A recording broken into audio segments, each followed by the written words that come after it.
Assalamualaikum warahmatullahi wabarakatuh. Salam kesetiakawanan sosial. Jumpa lagi, bukan jumpa lagi, tapi berjumpa dengan kami di channel Bersatu Kata. Bersama saya, Satukan Karang Taruna.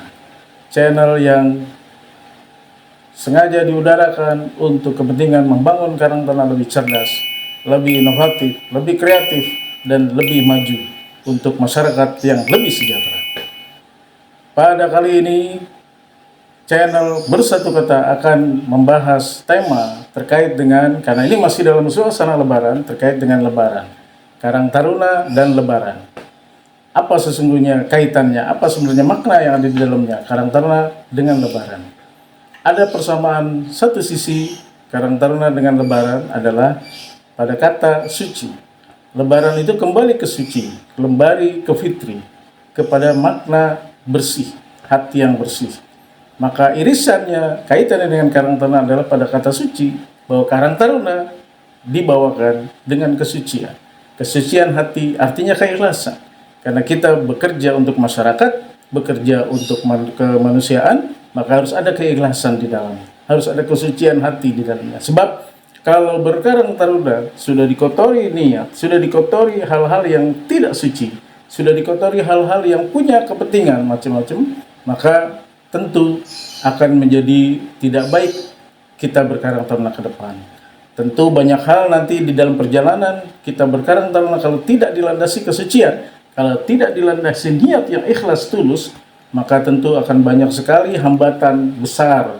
Ya, apalagi kita menghadapi masyarakat, kita bekerja untuk masyarakat, maka hambatan besar biasanya datangnya dari diri kita sendiri.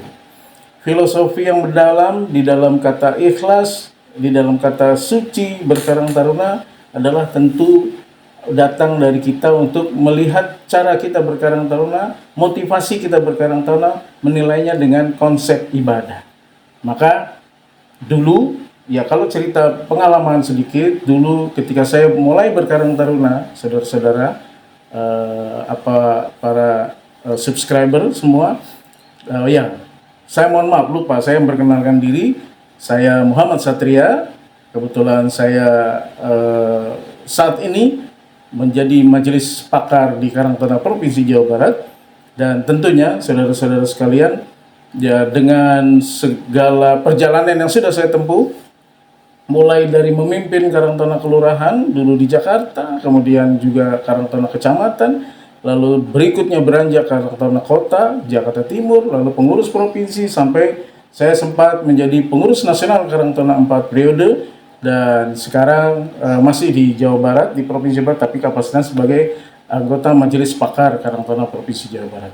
Baik, kita kembali kepada konsep Karang Taruna itu sendiri secara filosofis, bahwa kita ini semua adalah Karang Taruna sebagai pejuang sosial, sebagai patriot sesuai dengan moto yang kita sandang di dalam dada kita, di dalam logo yang ada di dalam atribut-atribut kita, seragam-seragam kita, Aditya Karya Mahatma Yoda. Maka kita adalah pejuang. Yoda itu pejuang, patriot. Nah, karena itu apa yang kita perjuangkan? Pejuang apa kita nih?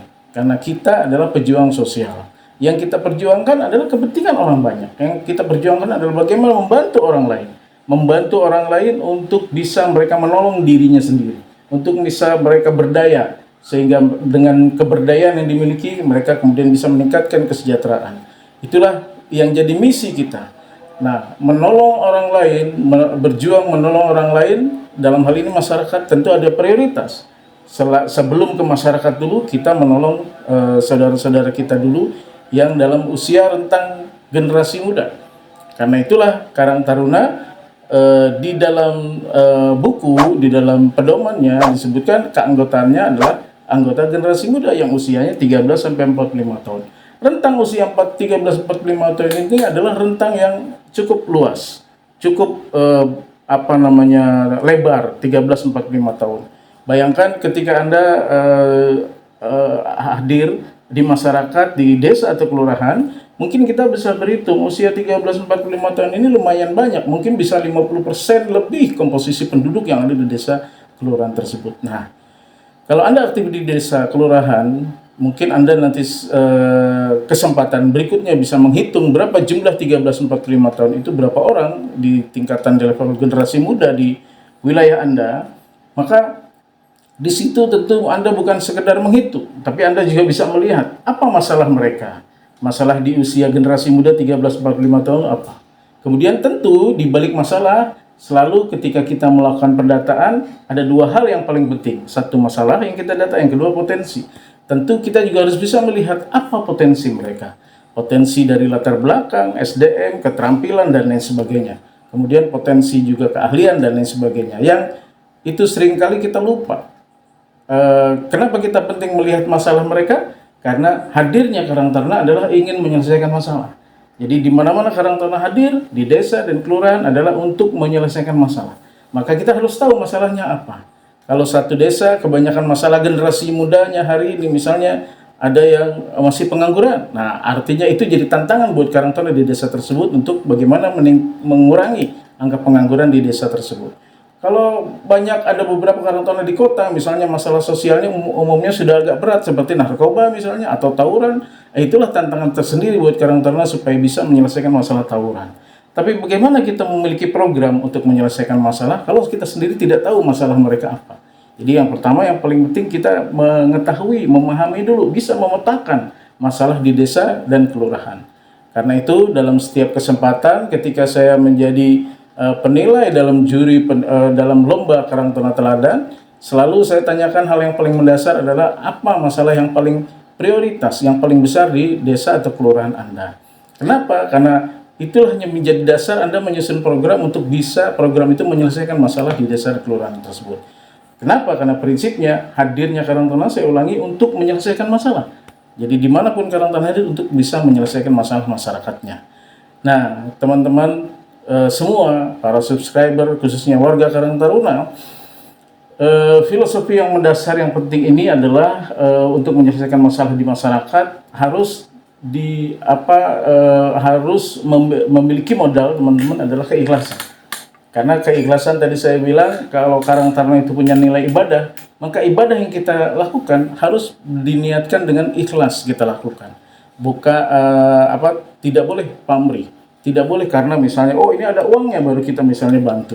Ini ada sesuatu baru kita bisa bantu. Karena itu, saudara-saudara, teman-teman semua, aktivis warga Karang Taruna yang luar biasa keren-keren sudah berkarya dan mengabdi buat masyarakatnya, saya mengingatkan, inilah perlunya kita kembali setback, memahami apa yang sebenarnya harus kita lakukan di Karang Taruna, yaitu pertama bagaimana kita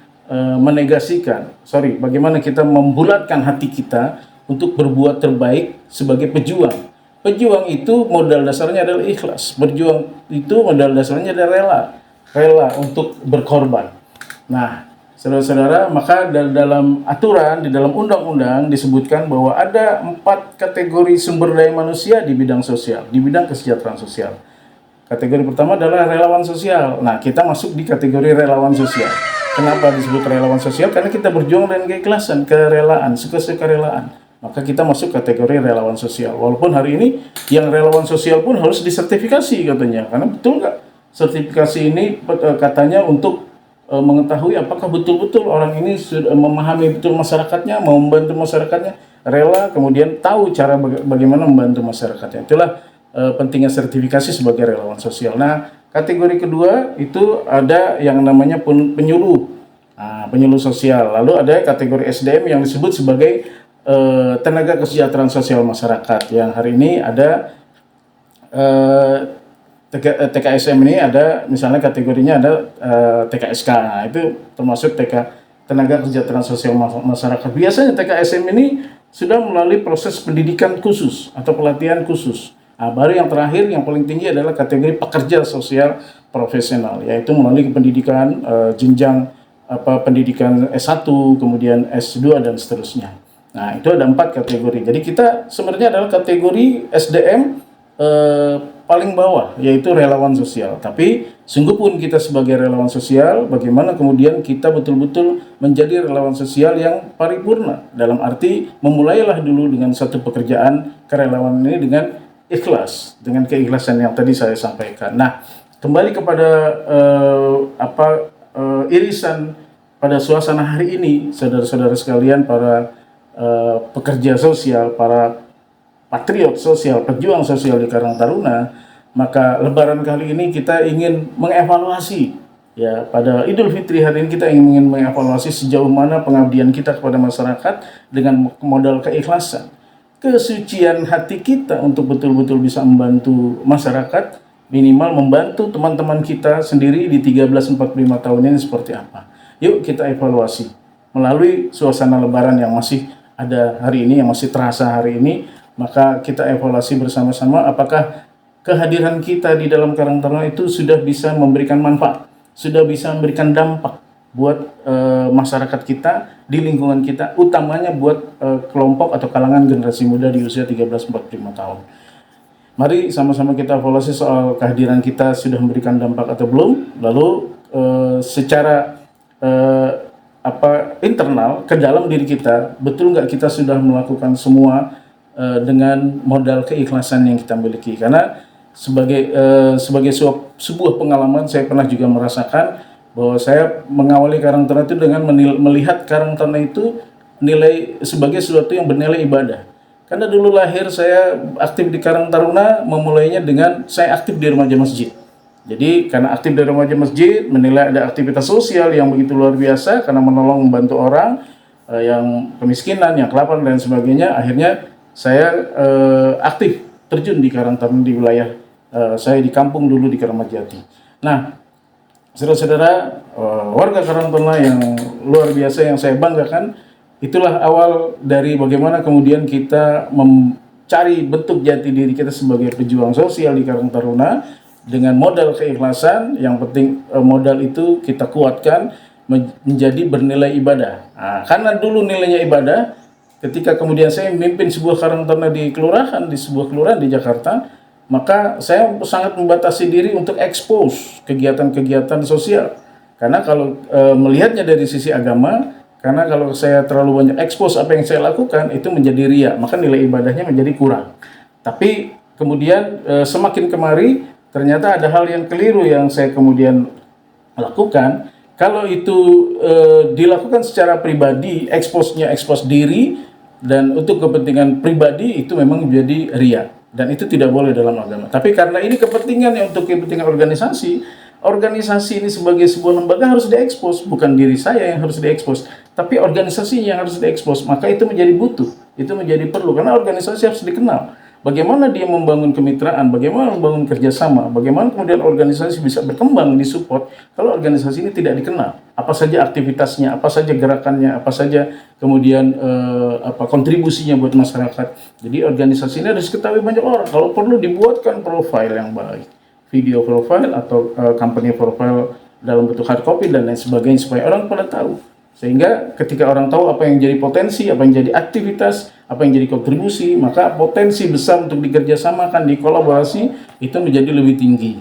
Nah, saya ingatkan bahwa jangan ragu teman-teman Karang Taruna aktivis yang ada di desa, di kelurahan, untuk kemudian mengeksplor apa yang sudah menjadi karyanya, tapi melalui frame organisasi, bukan frame citra diri, bukan. Tapi frame organisasi, bukan frame citra diri sekali lagi. Kalau frame citra diri nanti larinya kalau dari sisi agama tadi, ya kalau dari sisi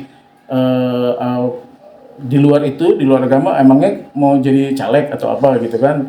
Ya sudahlah, intinya begini teman-teman, saya juga selalu sering mengingatkan dalam kesempatan pelatihan dan lain sebagainya, buat siapapun yang jadi ketua di Karang Taruna, pesan pentingnya adalah jangan besarkan diri lalu organisasi jadi alat.